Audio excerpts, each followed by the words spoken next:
Alam mo ba na hindi porket gumagana ang isang feature, ibig sabihin pasado na agad ang testing? Sa software testing, may dalawang major types of testing na dapat mong malaman, functional testing at non-functional testing. Let's start with functional testing. Kapag sinabi nating functional testing, ang focus nito, gumagana ba ang feature according sa requirements? In short, tinetest natin ang tama ba ang ginagawa ng system. For example, may login page tayo. Kapag nag-enter ka ng tamang username at password, dapat makalogin ka.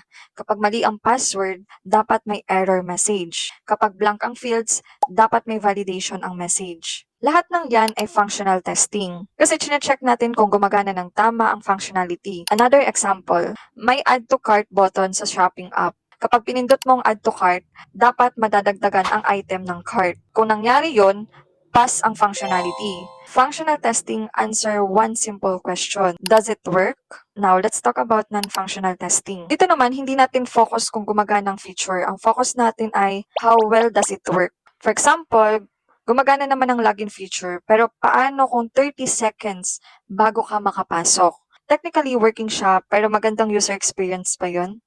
Hindi. Another example, gumagana ang website kapag 10 users lang ang gumagamit. Pero paano kung 10,000 users ang sabay-sabay magla-login? Kaya pa rin ba ng system? Yan ang non-functional testing. Let's make it simpler. Imagine may sasakyan ka.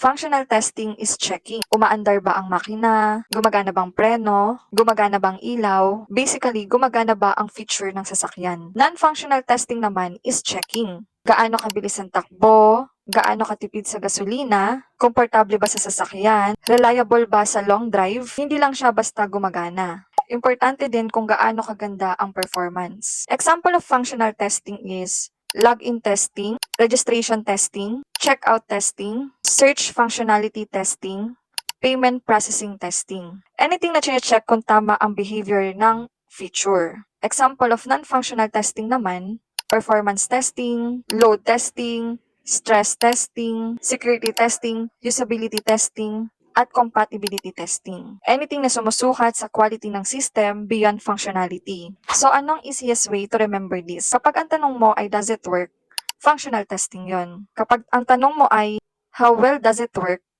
non-functional testing yon. Parehong importante yan dahil kahit complete ang feature ng application, kung mabagal, insecure, or mahirap gamitin, hindi pa rin magiging magandang experience ng user. Follow me for more tech info. Thank you!